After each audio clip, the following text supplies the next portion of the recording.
So hello guys, what's up and welcome back to my YouTube channel.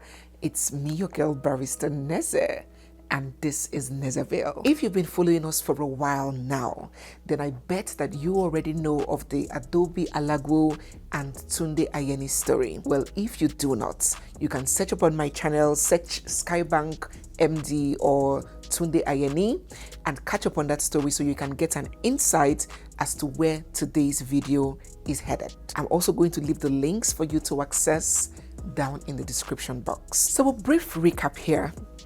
Mr. Tundi Ayeni is, or shall I say was, a senior banking executive in Nigeria.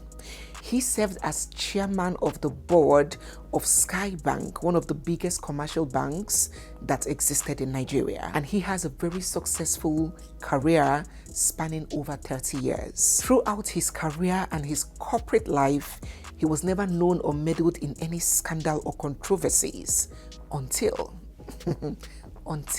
woman matter enter. So during the course of things, Mr. Tunde met with a certain lady, a beautiful, gorgeous lady called Adobe Jennifer Alago. Adobe is a young lawyer and an ex-beauty queen, and they had this long-standing romantic relationship. You know how these kinds of relationship goes. I do not need to tell you. So he was, of course, funding her luxury lifestyle, getting her expensive automobiles, vacations here and there, got her a house, a duplex, where he put her and her mother to live in. So you know what I'm talking about. Aristo relationship, as they call it in Nigeria. Now, according to Adobe, during the course of her relationship with Mr. Tunde, she said that she bore him a child, a daughter, whom she named Abimbola Omarosa Ayeni. She said that she delivered this child in America and Mr. Tunde was there with her when she had their baby, according to her. She has made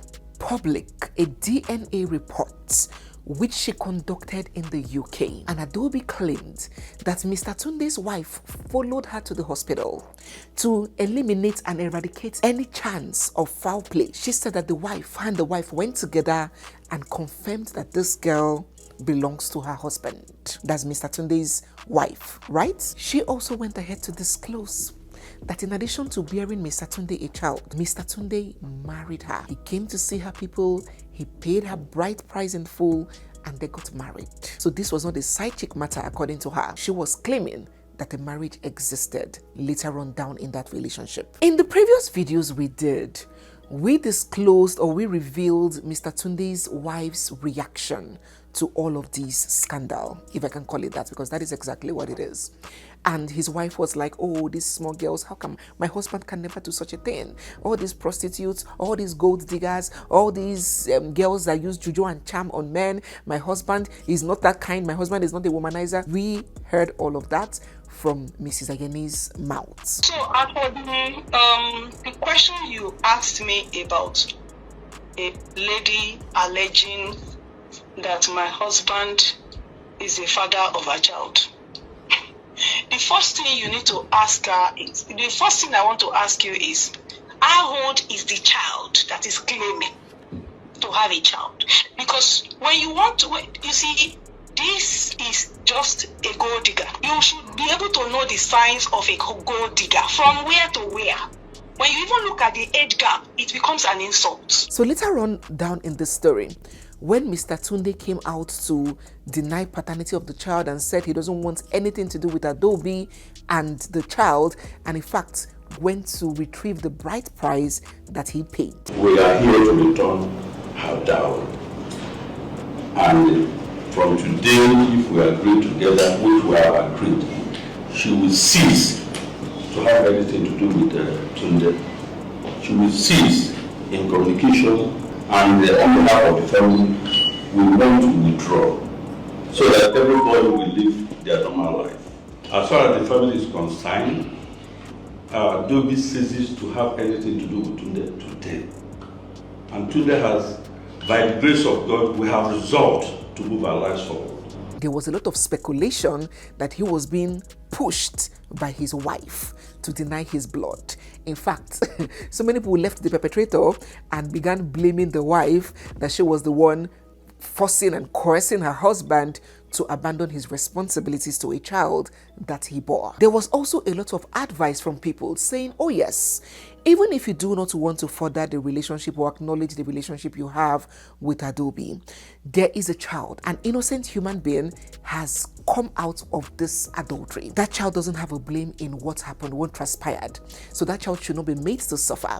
That child deserves legitimacy by a father. She deserves to be acknowledged. She deserves to be taken care of by a father, by two parents. So even if that marriage between you and Adaobi has been dissolved, please take responsibility of this child that came out of that relationship. There were a lot of talks about that both on the channel and even in the blogs. And on these, we have updates as Mr. Tunde has opened up in a brand new interview where he stated his stance on all of these. On the issue of Adaobi and his relationship with her, he has described her as a big mistake, a regrettable past, an error, and the slumber that he has now woken up from. Those were his words. It was a mistake, one of the greatest mistakes of my life, that I should not have I should not have done some of those things that I did.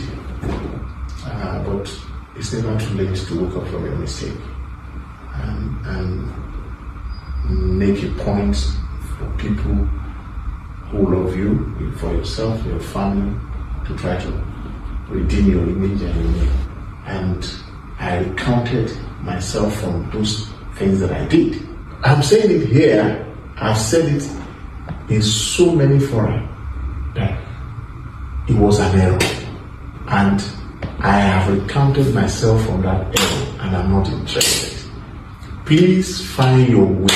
Leave me alone. Stop calling my name. Stop even referencing me in any form or shape. On the accusations of his wife being the one influencing him and pushing him, Mr. Ayeni denied and sort of admitted that. He said that he is a full adult, almost 60 years of age, and that his cognitive abilities are not impaired. He said that he does not drink, he does not smoke, he does not do hard drugs, so he is fully aware of his decisions, and he was the one that made them. Nobody pressured me, not my wife, not my family, not my friends, not anybody. It is what I feel, and it is the determination of myself to say it is not me. I'm not a father, and I'm not with that lady, and I can never. For me, it is a regrettable past. He now added that even if his wife was the one that influenced him, or his wife has a say, that of course, doesn't she have a right? Doesn't she have the right to? If anybody is said to be manipulating me, I'm almost 60, and anybody is said to be manipulating me, I'm not an idiot. And there's nobody manipulating or influencing me. I make my decisions on my conviction. Let's even assume those are the reasons. What is your business? On the child, the person I would call the collateral damage, the real victim in all of this mess, has Mr. Tunde agreed to accept responsibility for this child that his former mistress is claiming belongs to him? The answer remains an emphatic no. Mr. Tunde is standing on business. He said, and I quote, "I am not going to accept that child now, later, or forever. She is not my child. I have 3 legitimate children from my wife. I am not the father and can never be." I have 3 legitimate children, and they are known. So that her child is not my child. I'm not the father, and I can never be. He has emphasized that it is such a shame and a pity that a man has refused and rejected this lady, but she is still fighting, she is still doing too much. Doesn't she have some shame? She should leave him alone. He not do again. He has made a mistake. He doesn't want anything to do with her. Let that chapter be closed. Move on. So said Mr. Ayeni. I say, if a man comes out to say, I reject you, why can't you be gracious in that rejection and move on? I have moved on myself. So Why are you finding reason for me as to why I'm doing certain things?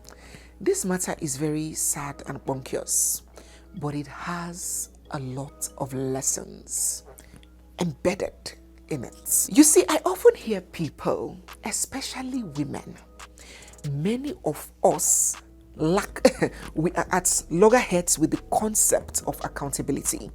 Many of we women lack accountability. Yes, believe me, many of we women hate the concept of being accountable to our own weaknesses and flaws. But I'll tell you what, I hear some of we women argue that when a married man steps out of his marriage and begins a sexual illicit affair with a single lady, it is none of the lady's business. Hold the man 100% accountable. The woman has nothing to do in all of that. Nothing concerns the woman. It is the man that took a vow. It is the man that owes his partner commitment. I agree to an extent. And if you have followed me for a while, and if you know the principles I stand on, you would know that I am not the kind of woman that justifies sexual immorality with culture and nature and all of that BS. I have always encouraged my lovely odogus to behave themselves and understand that the mastery of the control of the machine gun, their machine gun, can either make or mar them, can either bring peace or confusion in their lives. Look at Daddy Ayeni now. Instead of him to be thinking of retirement, traveling around the world with his wife, enjoying peace and stability, he is jumping from one block to the other, from one interview to the other, discussing bedmatics, discussing side chick merenka, side chick emenka. Is it a thing of pride? Isn't it shameful? His grandchildren would open Google one day and see their grandfather explaining infidelity and side chick baby. That stainless career that he has had, this incident now has brought some kind of taint to his legacy. So I always encourage my odogus to be responsible. I do not excuse those kinds of behaviors. But let us be clear here. We cannot completely absolve these side chicks or side hands of responsibility in the whole equation, or at least complicity. You as a full-fledged woman created by God, with brain, with conscience, you go to Hallelujah Challenge, you deceive yourself there, NSPDC, you are praying midnight, you as a woman being created by God, you know that this man is legally married. He has a wife, he has children, even if he doesn't have children. And you volunteer yourself as a tool to destabilize and interrupt the peace, the stability, and the structure of another family, of another home, of another woman. And we should clap for you. Who gets Igwe number? Make we call Igwe, make they arrange award for you. So what I'll just do now to tell Igwe, say me they organize an award for you. Because you need the award. You consciously choose to participate in a betrayal. That is not a neutral behavior. That is clear complicity, and not even morally, even legally. That is why there is a law that prohibits that your behavior, and it is punishable. And that is why in the case of a dissolution of marriage, the petitioner has the legal right to sue that adulterer, that person, that side chick, for damages for adultery. It is in the books. So it is not even just a matter of moral compass. It is even illegal. That is to tell you how unacceptable it is on all fronts. You know that somebody is married and you sneak around posing like peace, like a serpent, intending to build your bliss and your happily ever after on the altar of deceit and deception. The foundation of your joy is on the fountain of another woman's tears and pains. Let me tell you something. You do not need to be part of a marriage to honor or respect it. If somebody is married, even if it's like my brother, for example, and I go to his house, I do not have to have taken a vow or to be part of their marriage for me to honor and respect my brother's marriage.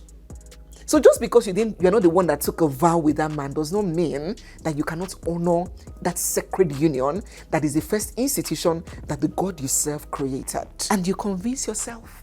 We as human beings, when we are doing something bad, we will hang on to any straw to give us some kind of conviction that, oh, we are not so bad after all. And so we tell ourselves, we are not the ones that caused the cracks in the marriage, but you are further deepening it. You are being an accomplice to another woman's sorrow, pain, misfortune, and late night tears and endless prayers and fasting. And tomorrow you will have daughters. You will be kneeling down with Bible, praying that she has a peaceful and blissful and happy marriage.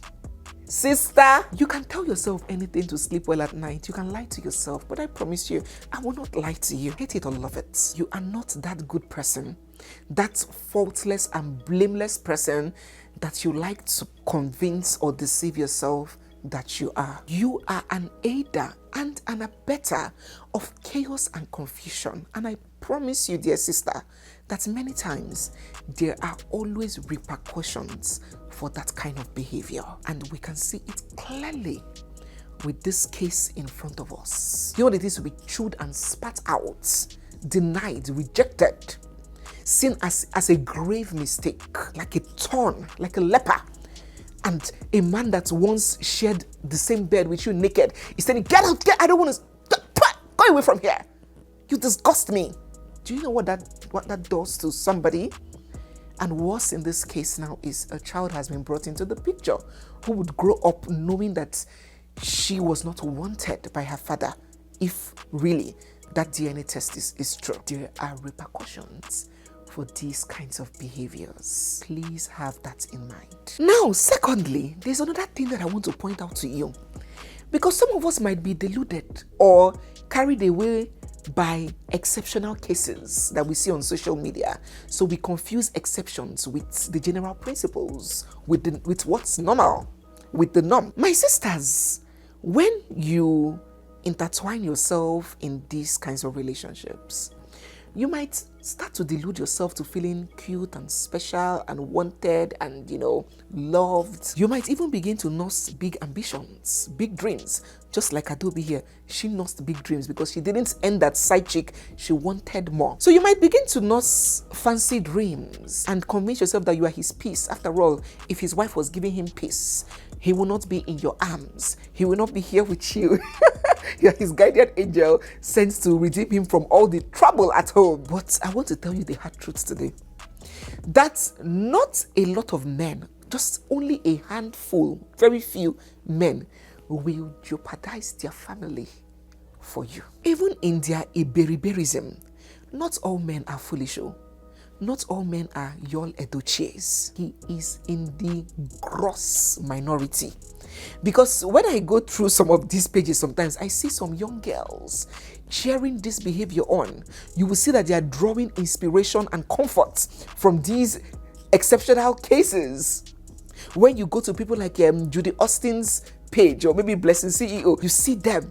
When you open their profile, they all look alike. The same aura, the same tests, keep face like Nshiko, and they're so happy and relieved to hold on to one success case where a man prioritized his side chick or his concubine over his wife and children. And so it gives them some sort of hope in their chosen craft. Let me tell you something. Come closer. Coin. Coin. This is me knocking you back to reality. Knocking sense back into your head. Those cases that you're jubilating over is in the minority. It is hardly ever so. These men will typically, more often, much more often than not, kick you to the curve and go back, hold on to their family. Even the worst prostitutes still know that his wife is his wife and that you are exactly what you are, a bed warmer and bed pleaser. And when the chips are down, there is always a very high chance that you will be disgraced and rejected. You see these cases of Adobe and Mr. Tundi Ayeni, of Kubana chief priest and his family versus Helen, the side chick that has been crying every day. The man has abandoned them, flying his wife on private jets and cruising around the world while the baby mama is crying, please, my child, your child, in quote, is suffering. Please, we don't have food. Doesn't give a damn. So, just in case you think so lowly of yourself that you believe that what you deserve in life is to eat from the crumbs, like that is your lot, you don't deserve to own something good. You'd rather be the one that they will tell, shh, shh, I'm on the phone with my wife, shh. If you believe that that's your fate or that's what you deserve, please, let me inform you, not out of insult, it's just a clear fact of the discrepancy when it comes to the cases of men putting their side chicks over their family when the chips are down. These kinds of engagements mostly ends in shame, rejection, disgrace, and disappointments. Please be careful. Thirdly, I really do not know what Adobe's long-term plans were, but I must say she really has some ambition. Now, she met this super wealthy guy. The wife mentioned it, but even before his wife mentioned it, you know, I'm this kind of person that when I see somebody, I easily see through people. I can easily read people. When I heard that man, when I saw him the first time and I heard him talk, he struck me as someone that is very soft, all this easygoing, easily, you know, you can easily get things from those kind of person. He's not all those very tough men. No, he's very laid back and relaxed. And his wife even confirmed it. So she got into this romantic relationship with this big guy that was very generous. He was willing to do anything for her. There are rumors that he got her a Range Rover. He opened a legal firm for her. He got her a duplex. He was willing to spend. But Adobe got ambitious with the relationship. She didn't just want to be the kept woman. She didn't just want to be the side hen. She began to desire position. So the wealth was no longer enough for her. She wanted formalization of their relationship. And so she agreed to have a secret wedding with him to be the second wife. I do not think she analyzed the whole situation holistically, because if she did, she would know that she stood no chance. First, that man is a core and proper Yoruba man, married for over 30 years to a core strong Yoruba woman. You, on the other hand, you are an Igbo girl, an Igbo side chick, and you bore him a daughter. No child is less, no child is more important, but I want to talk about reality here. Let us keep our emotions aside. In an adulterous affair, you bore the man a daughter. He already has a son, male and female children with his legally wedded wife. So that grip on him, you never hold him blockers very well when it comes to your position as a side chick. Do you think that his extended family, because when a Yoruba man wants to do this infidelity thing, he gets the support of his extended family. When he wants to do this second wife and adultery thing, he gets the full backing of his sisters and his extended family. So do you think that the extended family would side with an Igbo side chick that claimed bore a daughter over a legally wedded Yoruba wife that has been in their family for 30-something years? Secondly, this man has grown-up children. He is a grandfather.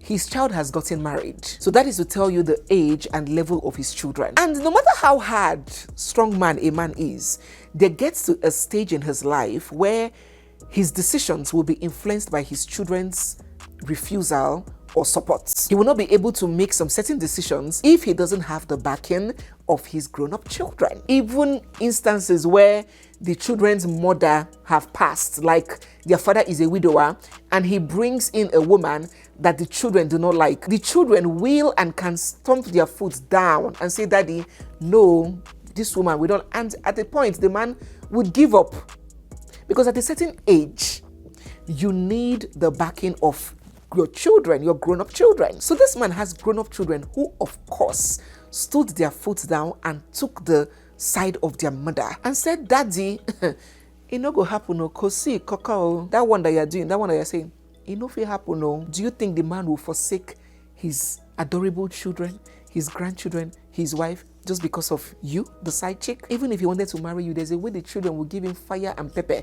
He will start to retrace whether this war he is entering is worth fighting. And the kind of wife that she had, that she was up against, is an old school gidigba mama. These mommies make marriage decisions based on duty, strategy, and society. Not like we modern ladies that sometimes make marriage decisions based on love, emotions, feelings, betrayal, and all of that.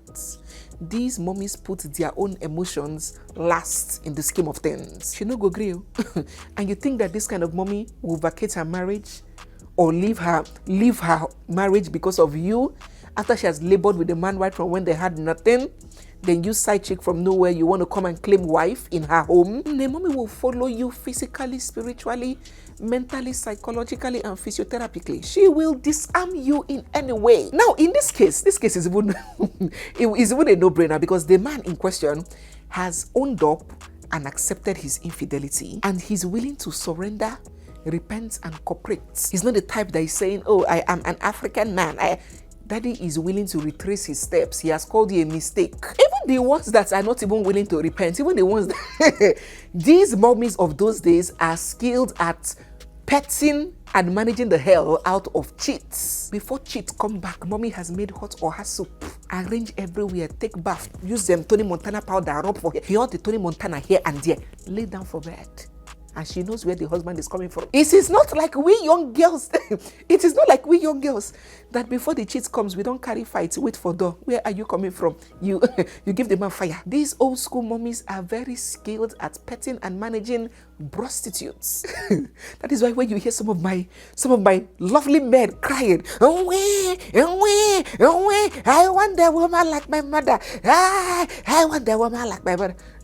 That is it for some of them. So what that? When they finish prostituting and come back home, they will come back to peace. She gives me, she gives me peace. That is what many of them are talking about. So those old school mothers, when they lock you, they hold you here.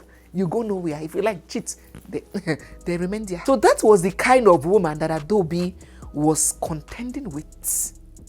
The woman lock her marriage like this, so hold the man. And the man has told you that even if my wife is influencing me, so what? Yes, let her influence me. Doesn't she have the right to? I go nowhere. So it was a lost battle from the onset for Adobe. And unfortunately, we cannot call her the victim. It was a futile expedition and it backfired on her. Now, lastly, before we close this video, there is the aspect of properties and ownership. I mentioned that Mr. Ayeni put Adobe and her mother in this very big fancy duplex, and he has taken her to court to recover the property. I say move out of my property and hand over my property back to me. That's the only reason why I went to court. Oh, okay. And she also has counter claim by going to court also by saying that I bought the property for her. Does that make sense? There are process, you see, landed transaction in Nigeria has a process. So that is why I believe we're in court, and that process will be tested. Who is right, who is wrong. I have said, you are in my property, can you please move out and hand over my property back to me? I don't want to take the law, and I will never take the law into my hand. I'm a lawyer, and I will follow the process of law. Adobe is claiming that he bought it for her, so she's claiming ownership to it. But he is saying that he just gave it to her temporarily, but ownership was not transferred. Title of ownership was not transferred. The matter is in court. I just want to make one point very clear. Okay. That no matter how it is said, I want her to recognize that she did an illegal entry, either by herself or not by herself. As long as she authorized it, it was an illegal entry. Whatever reason that she might give, this is a place you used to occupy, you have been booted out, you have no business going in there. I cannot explain to you the stress to which this has put me through. But if she has any molecule of dignity and respect for herself, the circumstances under which she left that premises, she ought not to have gone back. Because she has no shame. That's why she went there. I do not expect her to go back into that premises. So please, I just want to make one point clear. Stay clear away from me. I don't want to have anything to do with you. I don't want to have anything to do with your family. I don't want to have anything to do with your daughter. I'm not going to give praises or accolades to Mr. Ayeni because he is the one that began this whole trouble in the first place. All right, so the bulk of the guilt or the bulk of the blame should go to him. But I also acknowledge that he is a very calm and gentle guy because under normal circumstances in that country, in our country if it were all these stoutish men that do not have any respect for the rule of law or easily resort to letting their money do the work for them. My dear brother and sister, in 5 minutes, he can get he can get police or whatever to throw all their things out of that place. But it's good that Mr. Ayeni respects the law and they're taking it through the legal process. But some people have a problem with what he's doing. They're like, you have wasted years of this lady's fertile window, her youth. She has bore you a child, allegedly, which you have denied and you do not want to have anything to do with. So is it not only fair that you let this property go and let it serve as some kind of pension and gratuity, if we can call it that, at least some for her pain, for her stress, some kind of settlement, instead of trying to take back everything that you got her, even the house. At least leave the house, let her and her child have where to stay. Since you said you're not going to raise the child, you don't have anything, you don't want anything to do with the child. Some people have urged that Mr. Ayeni should be, at least have some conscience. Instead of pursuing that matter in court, leave that house for his ex-mistress. So what are your thoughts about that? Do you agree with this set of people, or are you like, nah? What are your advice also for Adobe? Remember whenever I talk to you guys, I always like to narrow. I don't just like to put your heads in the clouds and give you a fancy analysis. I always like to narrow things to our peculiar situation. If this kind of thing happened abroad, it's going to be a very simple thing, because the system will be the one to compel the DNA. They will be the one in charge of it. And if it is proven that he is the father, it is not his discretion, it is not his choice to choose whether to care for his child or not. After all, nobody raped him. The system would mandate him to do what is right. But look at what we are facing now. See the long talk because of where this incident is happening. So I always advise we women, especially, because in reality, we're the ones that might get the shorter part of the sticks. When you want to make your decision, when you want to get into some kind of things, always be aware of the peculiarities of where you find yourself. So some people have advised that at this juncture, now that the man has washed his hands off her privately and publicly, some people have advised that she should just swallow her loss, face her front, give her life to Christ, as they say it, and raise her child alone and just forget the man. While some are saying that no, that is too much of a vacuum for that baby, even if not her, for that baby to grow up, rejected, not having the sense of paternity, that she should keep fighting, take the matter to court, and ensure that Mr. Ayeni plays his role financially in the life of a child that he brought to this world. So what is your advice for her? And what is your take in everything that we have discussed? Let us get them all down in the comment section. So guys, yes, we have come to the end of today's video. If you're new here, you're seeing my face for the first time, or if you've been watching without subscribing, don't forget to hit the subscribe button, give this video a big thumbs up, drop all your comments down in the comment section, and stay glued, for we have so much more coming your way. It's me, your girl, Barrister Neze, and this is Nezeville. I'll see you guys in my next one. For now, bye. I'm not mad when I say she's not my child. I am not mad. So what will make me tomorrow now say change my position? It doesn't make sense. I don't want to be a stupid man. I want respect for my children. She's not that. Her child is not my child. I'm not the father. And I can never be.